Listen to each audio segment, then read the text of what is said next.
හයි පසක් බබාලා අද සිමෙන්ති පෝච්චියක් හදමුද? ඔන්න මේ විදිහට ඔයාගේ අත්වලට ග්ලව්ස් දෙකක් ඒ වගේම ඔයාගේ මූණට මාස්ක් එකක් දාගෙන තමයි වැඩේ පටන් ගන්න ඕන. මේ වගේ අපි සිලිකන් අච්චුවක් අරගෙන සිලිකන් මෝල්ඩ් එක අරගෙන හොඳට පිරිසිදු කරගන්න ඕන.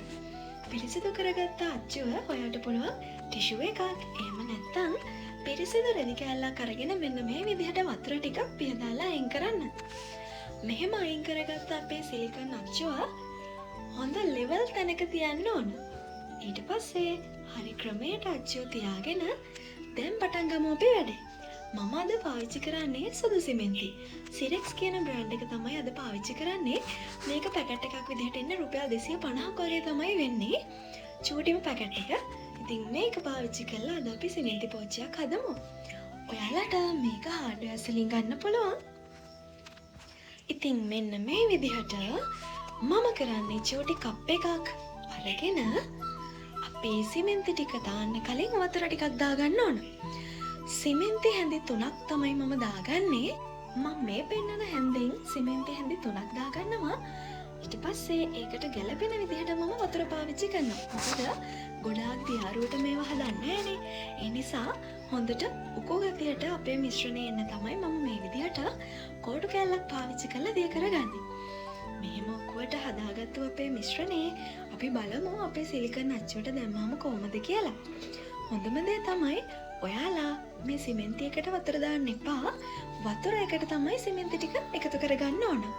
මේ විදිහට හොඳට දිය කරගෙන දැන් අපි දාමු අපේ සිලිකන් අච්චුවට. දාන්න කලින් හොඳට අච්චුව ලෙවල් එක කියලා බලන්න ඕන.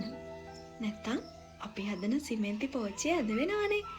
මේ විදිහට අපි ගත්තු මිශ්‍රණය අපේ අච්චුවට දාගමු. හොඳට මතක තියාගන්න අපි මෙහෙම සිමෙන්ති දානකොට හොඳට තට්ටු කර කර තමයි දාන්නේ. නැත්තම් එයා බබල්ස් එන්න ඉඩ තියෙනවා. මේ විදිහට හිමීට චූටි තට්ටුවක් දාලා අපි සිමෙන්ති ටික ටික දාගන්න ඕන. සිමෙන්ති ටිකත් ඉතින් එකපාරම දාලා අහක බලා ගන්න බෑ. ටික ටික තමයි මේ වගේ දාන්න ඕන. සිමෙන්ති ටික උතුරලා යන්න දාගන්න එපා. මෝල්ඩ් එකේ ගානට විතරක් හරියට බලලා දාගන්න ඕන.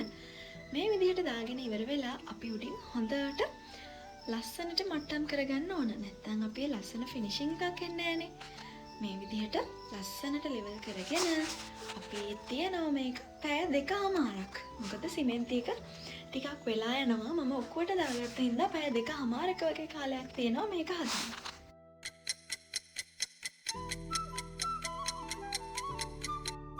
මේ තියන්නේ හරියටම පැය 2කමාරක් හොඳට වේලගත්ත අපේ සිමෙන්ති පෝච්චිය. අපි දැන් මෝල්ඩ් එකෙන් ගලවලා බලමු කොහොමද පෙනුම කියලා. ඉතින් මේ විදිහට හරි සියුම්ව තමයි මේ වැඩේ කරන්න ඕන. නැත්තම් එහෙම මේක ඩැමේජ් වෙන්න ඉඩ තියෙනවා. බලන්නකෝ අපේ මෝල්ඩ් එකෙන් ගලවපු ලස්සන සිමෙන්ති පෝච්චිය මොන වගේද කියලා. දිගටම මේ වගේ වීඩියෝස් බලන්න ඕනේ නම් අපිව ෆලෝ කරලා තියාගන්න. ගිහින් එන්න. බයි.